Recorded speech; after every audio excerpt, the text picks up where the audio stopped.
I'd like to thank you very much for coming to support me and listen to my presentation. So I know I left my notes, but I'm not going to take time since we've already wasted some time. What I'm going to do is you're going to listen. I'm going to play the presentation. We'll listen to it. You all have feedback forms. I'll be happy that we feel that everyone fills a feedback form at the end. And there are some few questions. I would welcome questions, answer a few questions at the end.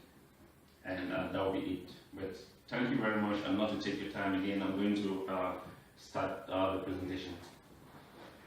Hello friends, ladies and gentlemen. Today I'm going to give a short presentation, or call it an exhibition, of the significance and findings of my master's research on the role of social media in the fight for the restoration of the independence of Southern Cameroon. First, let me introduce myself. Good morning. My name is Bate Takang.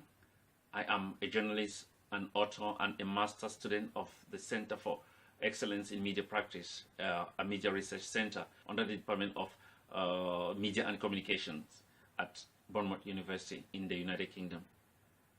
Now, do you remember the revolution that led to the fall of some renowned leaders in the Arab world, such as President Ben Ali of Tunisia, who finally stepped down on the 17th of December 2011 after 24 years in power?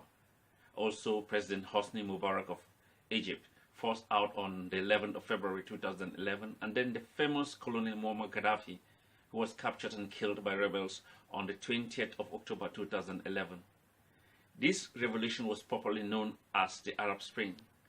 What I want you to know is that the Arab Spring later became one of the most discussed social media-led political movements in the years since 2011. After the Arab Spring, media experts around the world became very excited. Everyone wanted to understand how come social media could be so powerful to help bring down governments. How come just few people, like the Egyptian Google executive Wael Gomez, could use social media to create change so rapidly and unexpectedly? You see, the world was at a stage where there were still unknown data on the power and influence of social media, according to experts.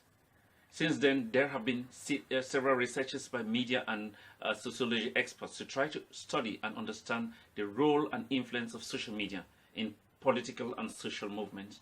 For example, what role social media played in bringing down titans of Arab politics like Ben Ali, Mubarak, Gaddafi within a single year, that is in 2011. But wait, why am I talking about the Arab Spring, which is not what my research is on? Here's what you want to know and remember. Research into the role of social media in different types of social and political movements have included the Arab Spring, social media's role in President Obama's victory in 2008, and then one of the most intriguing, how President Donald Trump mastered and successfully used social media, especially Twitter, to surprisingly become the US president in 2016.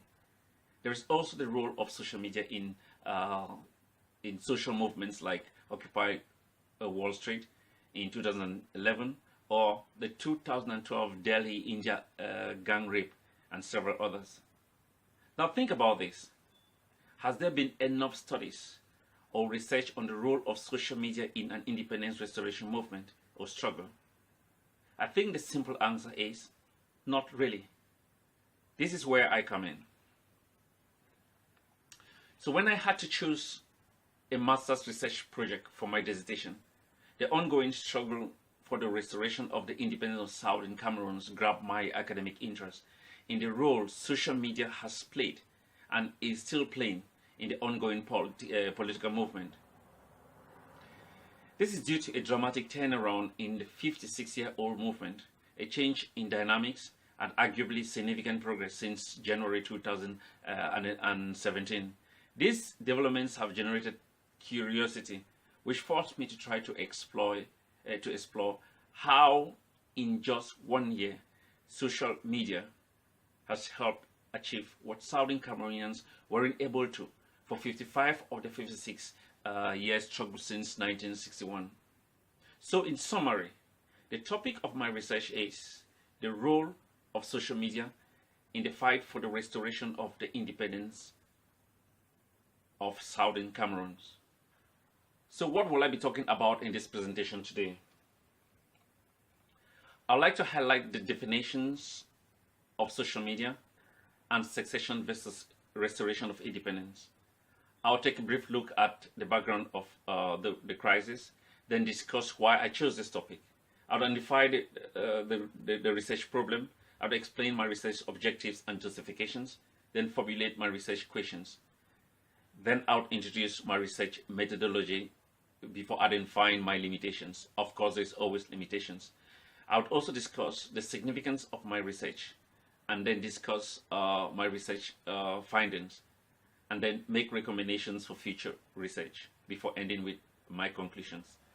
Also, I'll be happy to answer a few questions at the end of my presentation. But first, let's look at some relevant definitions to help us understand the topic and theme of my research. So what is social media? For the purpose of this research, according to Martin Hudson, social media is a series of websites and applications designed to allow people to share content quickly, efficiently, and in real time. I want you to remember that as of January 2018, Facebook is the most famous social network site, with about 2.1 billion monthly users, followed by YouTube with 1.5 billion, and then WhatsApp, which I use daily, with 1.3 billion users, and the fourth is Facebook Messenger with 1.3 billion. Of course, there are others within the top 10 like WeChat, QQ, Instagram, Tumblr, QZone, and Sinawebo. Interestingly, Twitter comes at number 11 with just 330 million monthly users. I honestly expected more. However, back to the theme of this research, there is a difference between secession and the restoration of independence. Southern Cameroonians clearly advocate for the restoration of their independence and not secession, as emphasized in several interviews and publications I found. So, what is the difference? Alexander Pavkovich, an associate professor in politics at Macquarie University, Sydney, defines secession in Macquarie Law Journal as a withdrawal of a territory and its inhabitants from an existing political system and the jurisdiction of the existing governmental institutions. On restoration of independence, Crispin Nyoni, 2015, defines restoration as a reinstatement of a previous situation. Or according to Alexander Pavkovich, the action of returning something to a former owner, place, or condition. To understand this a little better, let me introduce you to a very brief background of the crisis.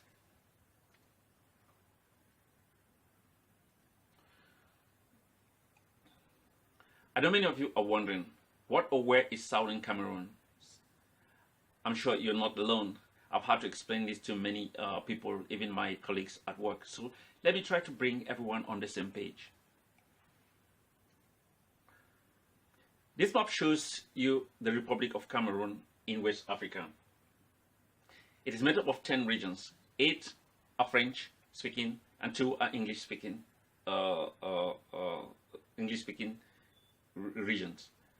The 2 English-speaking regions, also called Anglophone regions, are what make up Southern Cameroon. It was a former British territory and a United Nations Trust territory called the British Southern Cameroon, which is now part of the Republic of Cameroon since 1961. Again, please remember the key words: restoration of independence.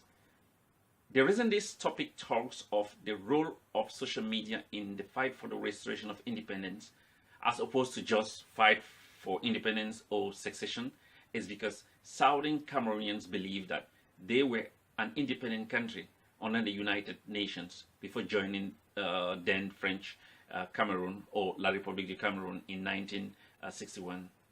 Here's what you want to know and remember. The aspirational independent homeland of Southern Cameroonians is called Ambazonia. So going forward, if I say Anglophones, Ambazonians, or Southern Cameroonians, I mean one and the same people. So the question now is, why am I doing this research? Why did I choose this topic? There are four main reasons, as you can see, for this. I chose this topic because it's unique, or because of its uniqueness, because of limited research data on the topic, because of its relevance, and finally because it's an interesting topic. Let me elaborate a little. The uniqueness. The case of Southern Cameroons is unique because of its characteristics. It is a different kind of political movement based on independence restoration in a social media age that involves a bilingual country with English and French as official languages, and as well an African country mainly utilizing social media despite its limited internet coverage to fight for independence, especially from a very brutal regime. All this make it unique and exciting. On limited research data, here is the thing. There are ongoing research in the role of social media in other forms of social and political movements, as I've already mentioned before. But there is very limited research that evaluates its usefulness or benefits and its role in an independence restoration struggle like the case of Southern Cameroons, where language or defined cultures based on linguistic differences play a fundamental role in the current fight for independence. Of course, the relevance of this research is that it contributes to academic knowledge. Now, this is the point. Since 1961, that is for 56 years now, Southern Cameroonians have been fighting for independence without much success. This was way before social media. But since January 2017, just about 16 months ago, the fight for independence has taken new dimensions, a new spirit with new dynamics that were absent for the last 55 years. So the question is, what have changed? For one thing, the involvement of social media and of course other factors. Because of this, arguably the movement has grown stronger, more threatening, more popular, and there seem to be a whole lot achievements, a whole lot more achievements within just 60 months than there has been for 55 years out of the 56 years of the struggle. So what happened? Or better still, what is happening? That is why it is relevant to try to understand the real impact of social media in this different type of understudied political movement within an African setting or elsewhere for that matter. Another reason is that it is interesting. Here is the thing. As a journalist and author, as well as a research student, the study about the role and impact of social media in political movements or struggles intrigue me. I'm also excited because it gives me the opportunity to share knowledge of my findings. So let's look at the research problem. Southern Cameroonians have been fighting for the restoration of their independence since 1961, 56 years now without success. Has the introduction of social media in the last 16 months helped the struggle, or will social media be the key to finally help them achieve independence? So what are my objectives and justifications for this research? You must remember this. My objectives are to explore to what extent social media has contributed to this struggle since its escalation over a year ago compared to the past 55 years. The focus is on its role in advancing the struggle through, for example, galvanizing support, sensitization, political education, mobilization, generating funding, media framing, media and diplomatic offensive, etc., etc. For my research justification, let me remind you that fighting for the restoration of their independence for 55 years without success, the introduction of social media has shown very encouraging signs of a significant turnaround towards progress that demands investigation and observation. Let's look at my research questions. And here is what you want to know and remember. To carry out a more elaborate research, I've identified 5 research questions which I'll attempt to answer. However, I must point out that These questions have been answered in more details in the written part of my research than I'll be able to discuss in this relatively short presentation. So it is important to note that the points I may make here are simply a summary of my full research on the topic. My first question is, how significant was the introduction of social media in the fight for the independence of Southern Cameroon? And then the second question is, how distinctive were its key modes of operating and the content types? The third question is, how has a change in dynamics due to social media influenced the opposing government's reactions? And then the fourth question is, how has political change in Southern Cameroon been attributed to social media, and what's the evidence for this? And then the fifth and last question is, what have been the implications of fighting for independence in a digital public sphere, and what lessons can be drawn from the use of social media in the fight for independence in Southern Cameroon? Here's the thing. After identifying my research questions, I then adopted a mixed research method for my methodology. That means applying both qualitative and quantitative research methods. For qualitative research, I decided to focus on found data after most of my interview subjects were abducted in Nigeria, and transferred to Cameroon. For quantitative research, I depended upon a number of published data, including online material. However, there were limitations. For example, there was limited research allocated time, including severe security concerns. For example, most Southern Cameroon leaders are in exile or fleeing. This rendered qualitative data through interviews challenging. More so, most people I had earmarked for interviews that are members of the Southern Cameroon's interim government are, as stated before, were abducted in Nigeria and transferred to the Cameroonian authorities. I ended up depending on found data as a result. For example, YouTube videos of the interviews before and other online postings they had made, for example. Secondly, the internet bans in Southern Cameroon hindered Anglophones at home from expressing their views online, therefore leaving mostly Southern Cameroonians in the diaspora as the majority of social media users. And then thirdly, there is scarcity of literature on independence restoration movements in Africa via social media, which rendered data gathering for quantitative research more challenging. Now, here is something you need to remember: the keyboard revolution. How did it originate? So let me introduce you to a video clip and some photos. I must state that viewer discussion is advised due to the graphic nature of the content. My apologies therefore for making you watch this, but this was a significant and defining moment in the history of Southern Cameroon's fight for independence. This is basically what started what we now know as the Southern Cameroon's keyboard revolution. So bear with me.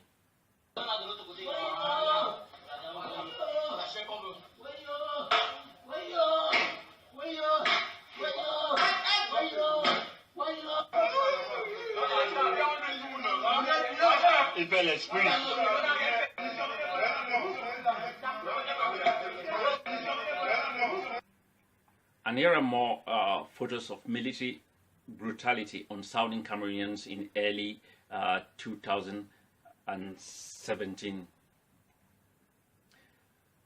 This video and photos were recorded by soldiers of the Rapid Intervention Brigade with the acronym BIR, as you can see on their t-shirts. Now, let me ask you, how do you feel watching these images of torture? I guess we can all agree that some people will feel emotional, not so? Think very much about this. One of the key reasons for the introduction of social media in the Southern Cameroon struggle came as a result of the actions of the government through its military forces, specifically in the way lawyers, teachers, and the Boya University students were treated during their demand for legal and educational reforms in late 2016. But more significantly, as a repercussion of shared videos and photos taken by soldiers themselves, showing intensive human rights abuses like the examples I just showed you. In a social media age, what will you guess? Of course, as you would imagine, these images were shared and discussed among Southern Cameroonians around the world. This is when social media for many now became the platform to watch, comment, react, and express anger. The start of the keyboard revolution by using social media to fight back, to frame their arguments, to create content for posterity. That is how significant the introduction of social media have been to this struggle in answering my research question 1. Please note, the arrest of Southern Cameroon's leaders in January 2017 was also a significant turning point towards social media. But it must be noted that it was until images like these were revealed that the radicalization of Anglophones intensified. You must remember that social media helped them see what their people were going through in the hands of the Cameroonian military. After that, the call for a complete breakaway, full restoration of their independence from Cameroon is all they wanted, and their protests multiplied, became fierce and pregnant with emotions. So in explaining the significance of the introduction of social media in the struggle in my research question 1, these images I just showed you and reports on the ground already give you an idea of the mindset of Southern Cameroonians as they embraced social media in January 2017. As you know, what you think, feel, and experience determine and affect what you write and say. It affects your motivation, and that is exactly how content on social media by Southern Cameroonians have been influenced by these experiences.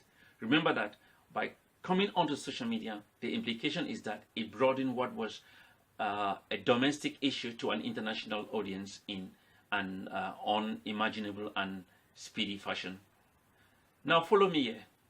The point I'm trying to make is that by using social media to publish and discover raw, uncut, and unedited videos, photos, word content, etc., Southern Cameroonians found a new voice where a movie tagline could read, "How a people refound their voice for independence through social media."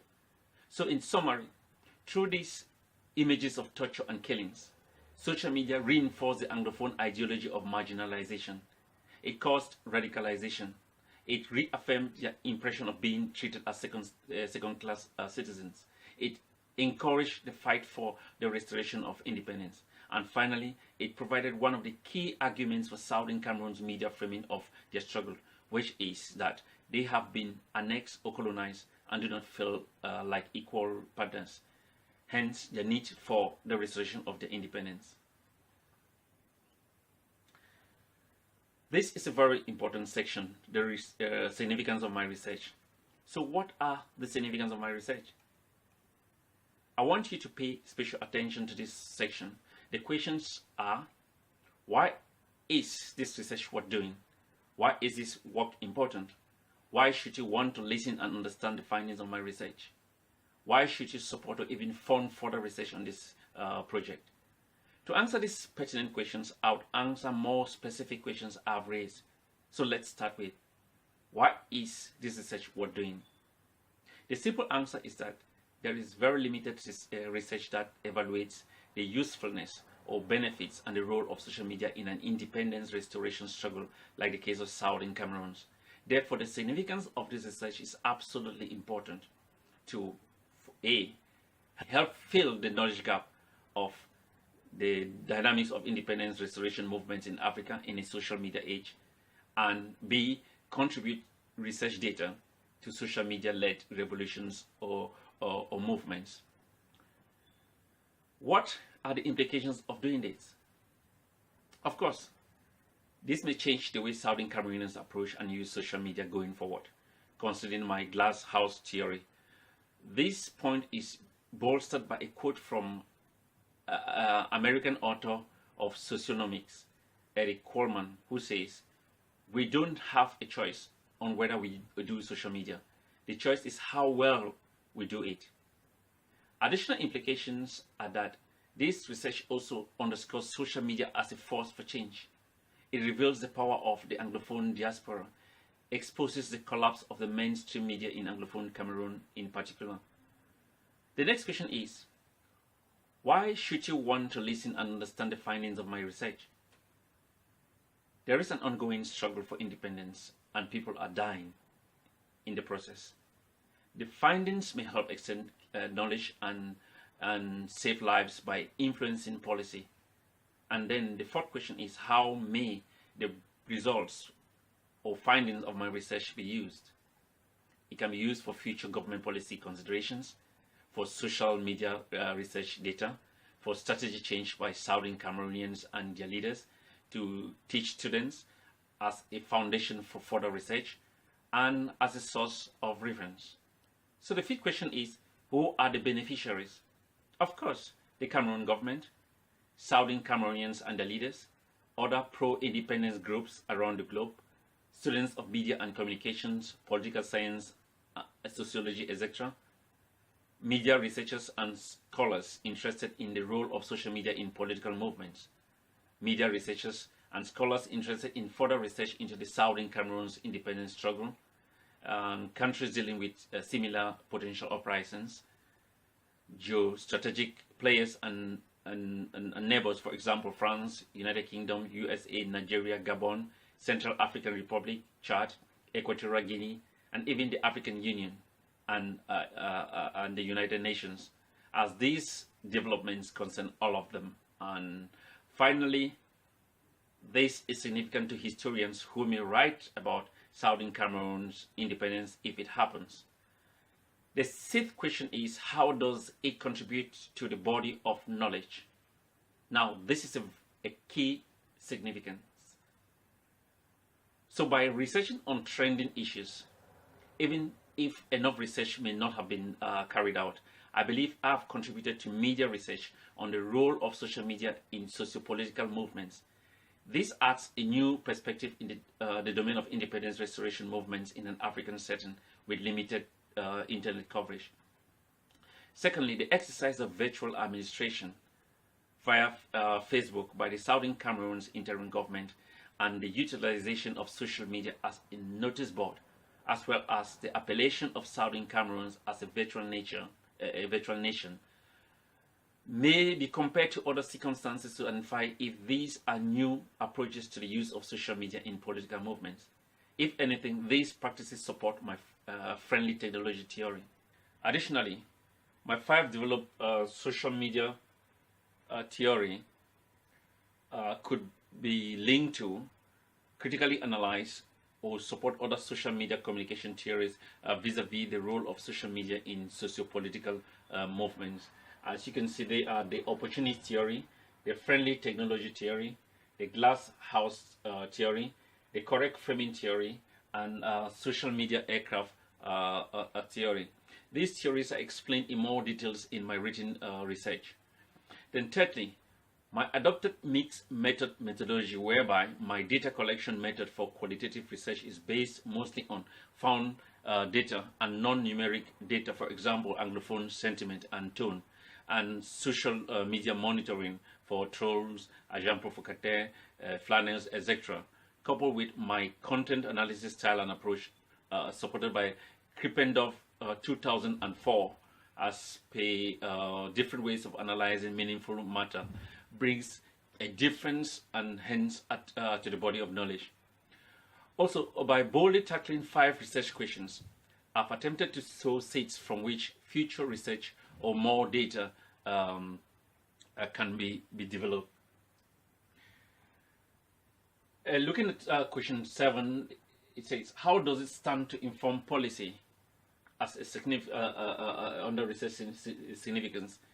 How does it stand to inform policy making? Now, this is what you must take very clear note of. Southern Cameroon's alone produces 60% of Cameroon's GDP. Then the aspirational capital of Southern Cameroon, called Boya, is even before the crisis began, the Silicon Mountain of Cameroon, in the sense of the Silicon Valley comparison, where it's also referred to as Africa's next tech hub. So shutting down internet in the IT technological capital of your country may have been a shot in the leg and a little short-sighted. So this research draws attention to the economic impact of the several internet shutdowns in Southern Cameroon. The findings may help inform future government policy making. It may also encourage the Cameroon government to realize that stringent media censorship may be outdated and impossible in an unfolding social media age. And then the eighth question is, what new perspective does it bring to the topic? You see, through this research, I've developed 5 more specific social media theories. This may help resolve theoretical questions vis-a-vis the role of social media in the fight for the restoration of the independence of Southern Cameroon, so even many modern-day social media revolutions. And then the ninth question, what use might my final research paper have for other media researchers or the general public?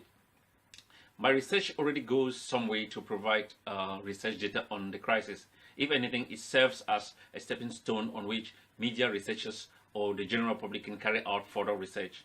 It must be remembered that this struggle is still ongoing and independence is not yet attained, so possibly new dynamics will evolve and maybe even new social media communication phenomena may develop, just like the virtual administration on Facebook or the online citizen funded operation called My Trip to Boya, specifically developed to assist the interim government to achieve independence faster, according to the interim president. Finally, my final research may open to new interesting data on the role of social media in politics. And then on the 10th question, who might I share my research findings with? I can share it with United Nations Commission for Social Development, United Nations Department of Public Information, European Commission on Social Media, the International Monetary Fund, IMF, in their projects on harnessing the promise of technology in Africa. I can share it with academic institutions, centers of African studies, the government of Cameroon, Southern Cameroonians and their leaders, social media researchers as well. And then the 11th question is, how has this research contributed to my personal knowledge? Interestingly, by boldly tackling this new issue and surviving the problems of new research areas, as well as building literature for the subject area, is highly rewarding for me. Hence, it is a major contribution to my knowledge. And then the 12th question, why should you support or even fund further research on this project? A, to understand how abandoned societies by international organizations have customized the influence of social media to fight their causes for themselves. And B, to help quantify the real impact of social media on Southern Cameroon's struggle for independence for academic benefits. C, to help add to the qualitative data in order to explore more findings in the future. And D, to add to quantitative research to help understand the general behavior of Southern Cameroonians. And now I'm going to talk about my research findings, and this is a very important section. Remember, this might be the most important thing I explain today. So, through social media data analysis, surprisingly, I found that there is more Twitter mentions of Southern Cameroonians, of Southern Cameroons, I beg your pardon, than on Facebook.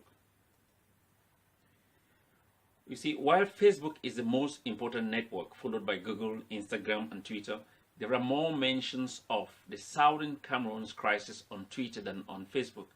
This may be because people use Twitter specifically to tweet on the matter. The mentions peaked the most in February 2018. I think more research is needed in this area.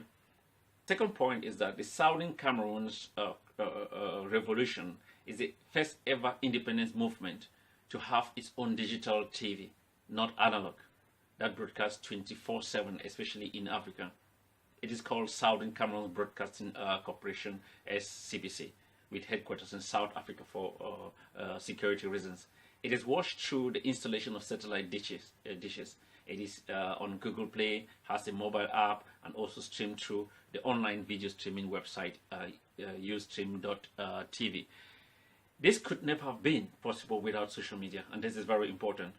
According to BBC, when it became more popular than the Cameroon Radio and Television Corporation, government-owned within Southern Cameroon, it was banned by the government. The third point is the Southern Cameroon's virtual administration phenomena. Because Southern Cameroon's leaders are all fleeing, they have taken to Facebook to run the Federal Republic of Amazonia, the virtual nation that is Southern Cameroon, through the phenomenon of virtual administration. The way it works deserves specific research. For now, they have the political power, but of course, no economic power. The fourth point is that that in just over a year, Southern Cameroonians shifted from physical political activism through during 55 years to social media political activism since January 2017. The consequences are the achievement of some international diplomatic recognition in the appointment of ambassadors or honorary consulars to 5 UN member countries. And the fifth point is, this research found a turning point in the tone of the struggle, influenced by both the coffin and keyboard revolutions. The history before social media had never had so much political education and radical noise made about it, to a new level of annoyance to the government, especially apart from daily content. Several online petition campaigns is now possible thanks to social media. Then continuing the research findings, let me talk about point 6. According to Laura Harpio Keck, 2017, there is a boom of smartphones and social media in Cameroon, an increase by 43% to 72.2% just in the second half of 2016. That gives Cameroon one of the highest rates of smartphone use in Africa. And this may have been encouraged by the political development in that country. And the 7th point is that social media also revealed how decades of systematic marginalization and discrimination against Anglophones had finally come back to haunt the Francophone administration. A lack of opportunities for Anglophones over the years and over the decades forced most into exile and as refugees for education or greener pastures. And then, decades later, these millions of Anglophones in the diaspora, now more educated, powerful and wealthier, have come back as a powerful, unstoppable force against the system. Social media have become their key platform to stage their revolt based on deep-seated anger. It is like the Southern Cameroon's chickens finally coming home to roast. And then the 8th point is Cameroon has one of the highest literacy rates in Africa, according to the BBC. However, Southern Cameroonians are the most educated, the most literate, thus an empowered force, making their social media content more potent and threatening against the Cameroon government. And finally, the 9th point, there is very limited or insufficient research data on the role of social media in independence restoration movement. That is why it is significant that this research is done. This may put this struggle in the category of its own in the grand scheme of politics. As a result of the findings above, this research makes a few recommendations for future research. I beg your pardon.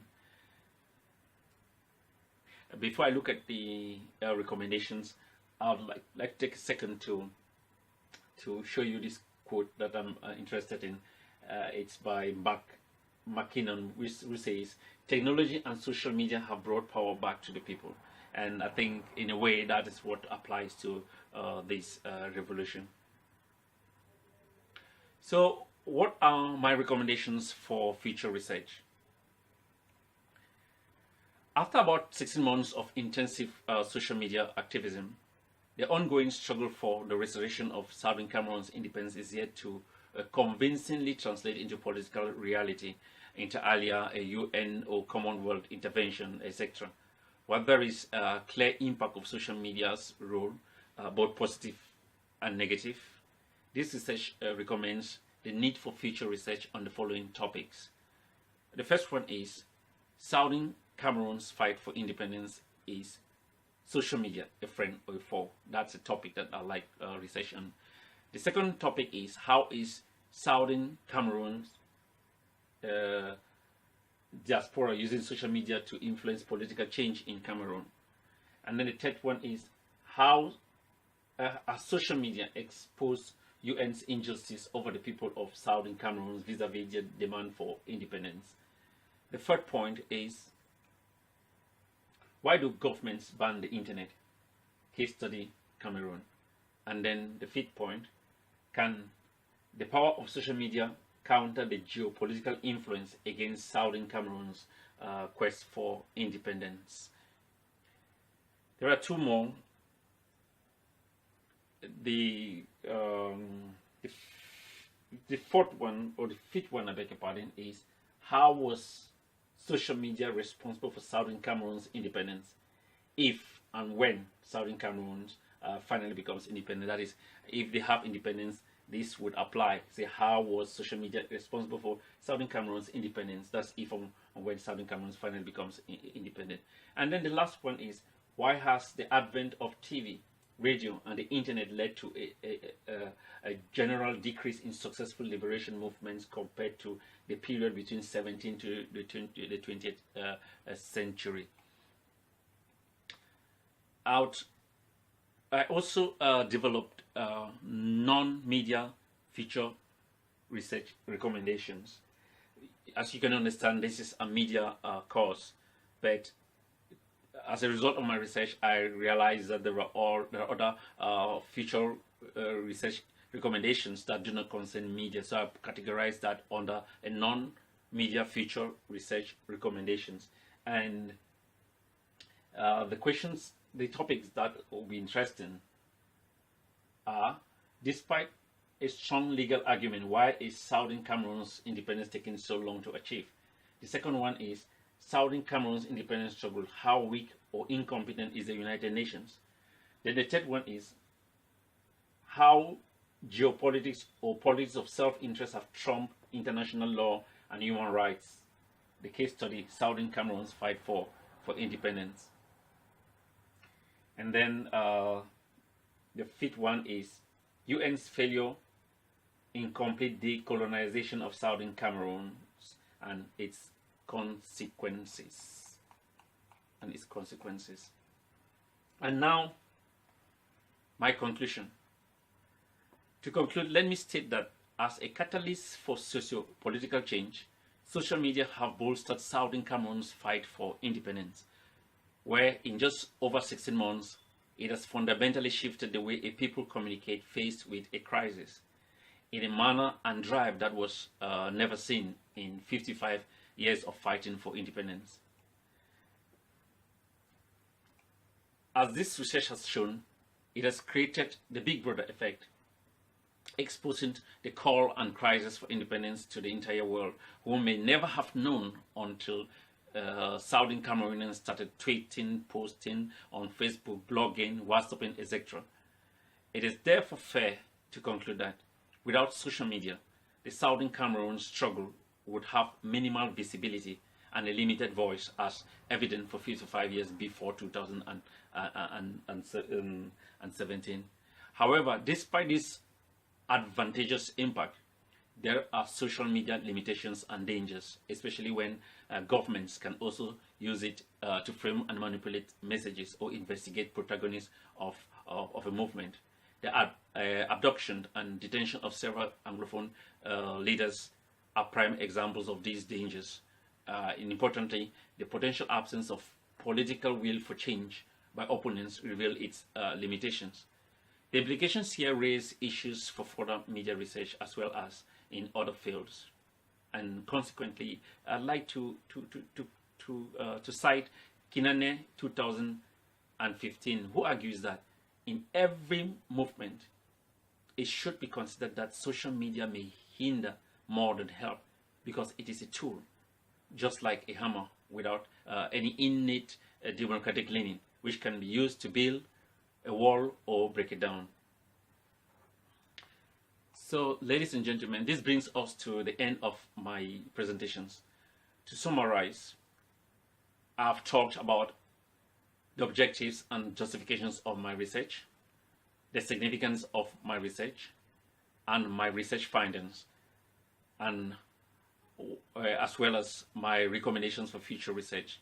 So I hope you are a little clearer now on the role and impact of social media in the ongoing fight for the restoration of the independence of Southern Cameroons. I also hope my presentation has helped you learn something about Southern Cameroons and its unique potential dynamics. I would like to thank you very much for listening, and I'll be glad to answer any questions you may have. However, before that, let me use this opportunity to sincerely thank my supervisors, Dr. Mark Redman and Dr. Isabella Rega, for their immeasurable support and wholehearted encouragement. I will forever be grateful to them for helping me to this stage of my academic journey. Thank you once more. Like I said, if you have any questions, I would like to answer them.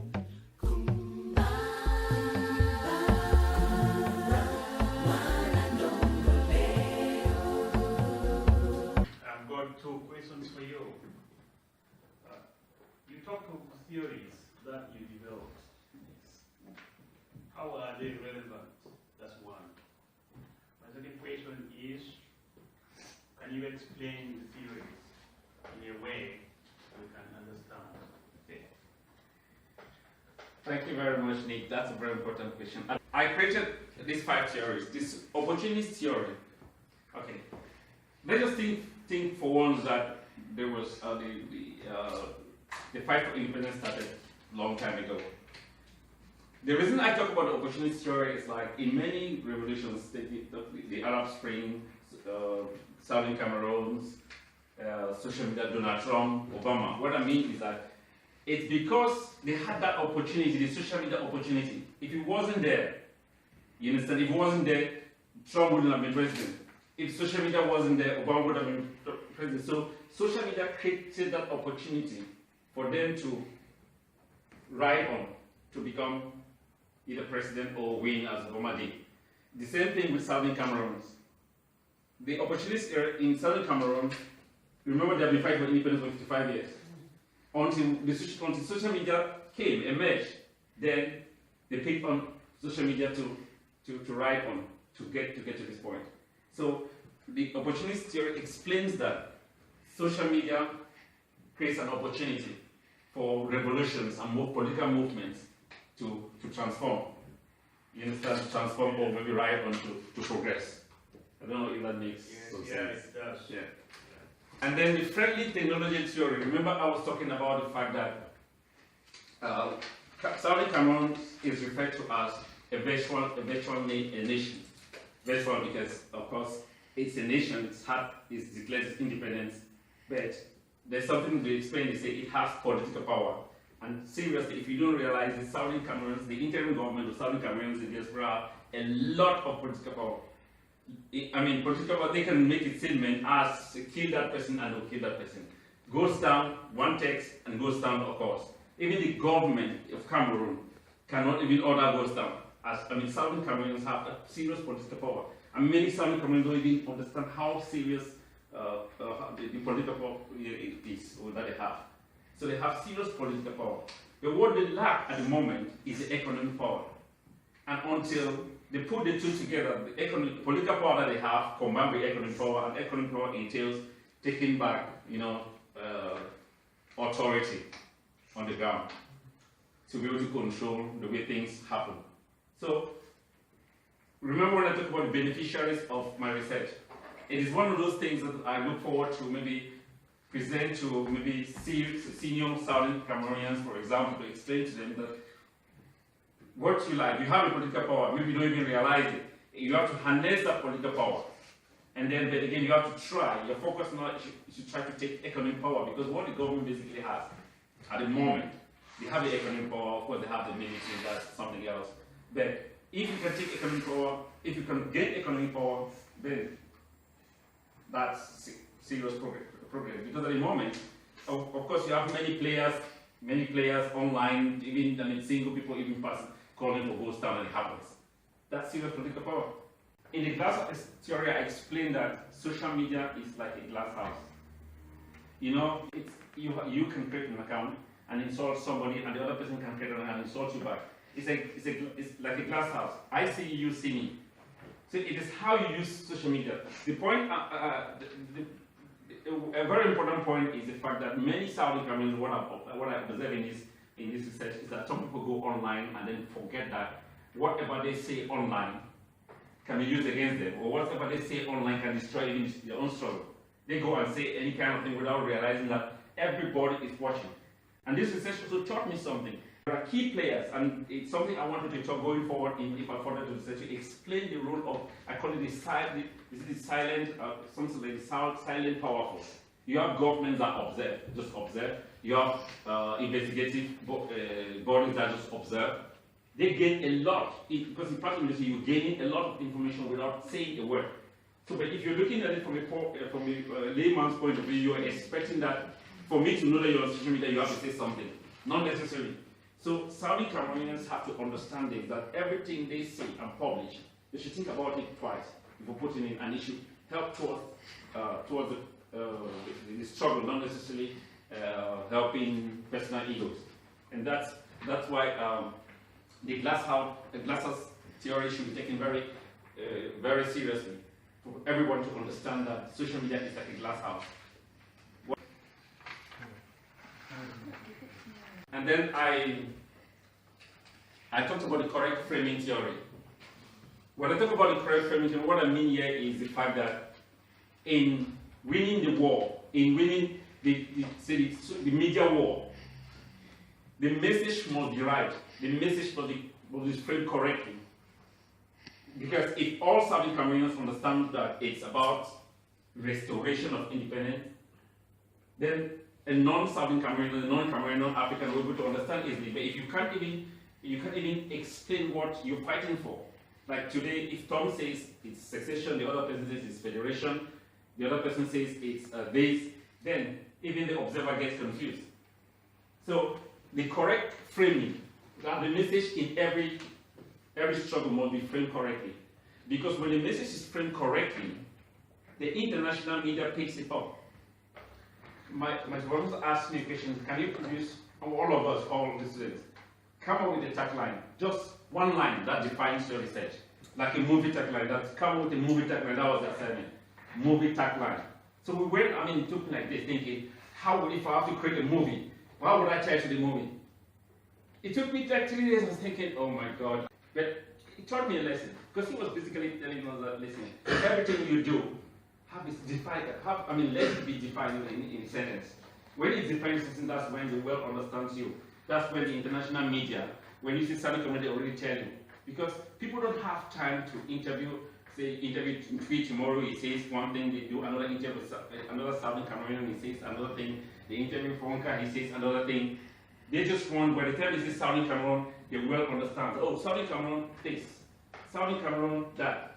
So you have to be able to correctly frame your struggle so that everybody, even kids, would understand. When you say Mandela, people at least have an idea what you're talking about.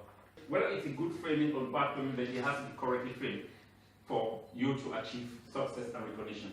Because the way the international media works, all these big, they don't have time for too much interpretation. They just want to know, okay, what are you talking about? Oh, yeah, we know. You say, oh, Roger Miller, the guy was called, go, yeah, we understand. It has to be that simple. So that's why I defended by talking about the correct framing theory. And then I talked about the social media aircraft theory. And you think about, for any struggle to succeed, you have to have one pilot who leads it, and then everybody follows that pilot. You understand what I mean? So, even in social media, in terms of messaging, we have to recognize that leadership, where you know, okay, there is one person leading and everybody is following. And everybody supports that leader. Like, think about the plane. You sit there, it's, the social media aircraft theory is an aircraft, we are all listening to the pilot is taking us to a journey. But what we realize in our situation is that everybody, people fight against the intelligent government, people fight against themselves and all of those things. And it is one of those considerations. My research discovered that a lot of different in-house fighting is taking place. And that doesn't help the cause in the media sense. Any other? Do you intend to publish your work? If so, where? Going forward, depending on when I finish, I would like to, for example, put this research online. But the reason this research is not online is for security reasons. Because it would have been better for it to be online and easier for me to put it online, then tap data, feedback, reactions, and even hundreds of people. So I'm using this channel guiding you here today based on security reasons. Yeah, if I may add, your work is very interesting and exciting. There's a lot of information. How do you intend to get this to a larger Southern Cameroonian population? Thank you very much for that question. You know how I work sometimes. You talk to one person, the other person talks to the other person. I'm happy that you are here today. You've seen, you've watched my presentation, and you were able to tell me whether I did well or not. But going forward, I would like a bigger Southern Cameroon community to present these findings, because I was asking myself that if my university is this interested in this research, the Southern Cameroonians have to be also interested. But it's also my role to explain to them that this is vital, because there is a social media talk, and everybody, we need people in the academic domain to record some data in relation to the struggle, or maybe provide information that can help the struggle going forward. So I'm looking forward to trying to maybe present this to a larger Southern Cameroonian community. And online would have been nice, but I'm still maybe observing to see what happens. So that do I go online and put it online and then invite the world to watch and get reactions?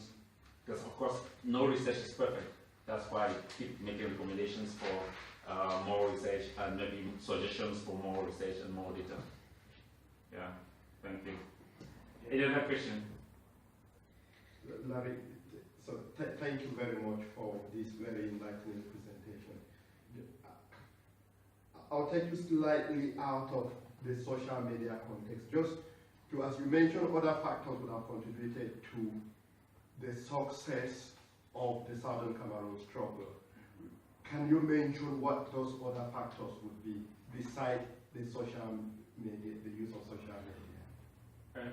Other factors Yes. that could contribute to the success of Southern Cameroon. Yes. Think about justice. Okay. If you think about justice, for example, if you look at Southern Cameroon, you talk about legally, you think, okay, they have a strong case legally. Why are they not having independence? So, other factors could be United Nations just playing its role. That's just playing your role as United Nations, respect human rights and justice, and then maybe address the situation the way it's supposed to be. That's a key factor. But another thing is what I talk about geopolitics. This is a very important aspect in the Southern Cameroon fight for independence. Let me just take you, digress a little bit. There is something that's happening in the world today that because of geopolitics, all the international organizations are powerless. Syria is an example where UN states nobody listens because America is interested in it, Turkey is interested in it, Russia is interested in geopolitics. That's what very different outside countries are interested in your business and decide for you. That's where international organizations, other international nations play politics over your business. And that's the same thing, that's what happens in Syria, that's what is happening in Central African Republic. The same thing in Southern Cameroon. What are we talking about France? We're talking about France. France has interest in Southern Cameroon. That's geopolitics, not playing a role in Southern Cameroon. They find it difficult. Now, we have to remember that Southern Cameroon has oil.